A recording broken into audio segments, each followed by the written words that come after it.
The picture. Let us name the picture. What is this? Pen. This is a pen. Very good. How about this one? Chicken. Chicken. Or ito yung babaeng manok. Anong tawag sa kanya? Hen. Say it. Hen.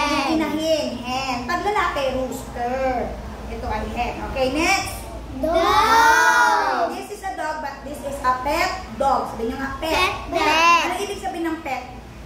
Alaga. Very good. This is a Plane. yung mas maliit siya sa airplane. Jet. Jet. Say it again. Jet. Next. Okay. Mga Correct. lalaki. Mga lalaki. Anong tawag? Boys. Boys. Or ito sa iba pang tawag, ito ay men. Pag isang lalaki, man. Pag maraming lalaki, men. Okay. Next. Legs. Leg. Legs. Pag isa, leg. Pag dalawa, legs. Everybody? Legs. Okay, next. Ito, ano to? What is this? Net. Okay, net. Nakakakita na kayo ng mga net. Meron tinatawag na mosquito net, yung kulambo, merong fish net, yan, iba't ibang net. Yung sa ring, yung sa net, na sinushoot ng bola, that is also net. Okay, next. And this is Men. This is Ben.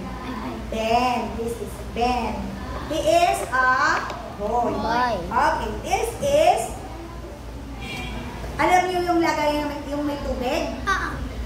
Yung ang tawag dyan ay well.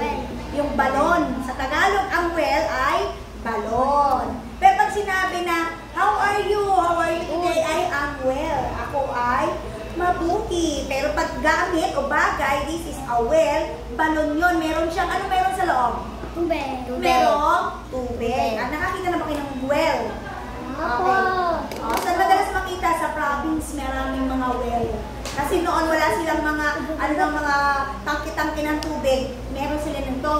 Nilalagay nila ng timba, tapos inaano nila. Merong timba, tapos kukuha ng tubig sa ilalim. Deep well. Ayan. Next, eto naman. Wet. Ano to? What is this? Wet. Say it. Web.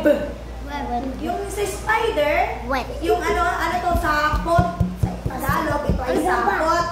Sapot ng gagamba. Pag sinabing ito ang tawag ito ay spider web. Say it again. Web. Web. Okay, next. Ito yung hinihigaan. What is this? Bed. Bed. Okay, very good. Bed. Meron kayong bed sa bahay? Okay, bed. This is Pen. number 10. Okay, what is this again?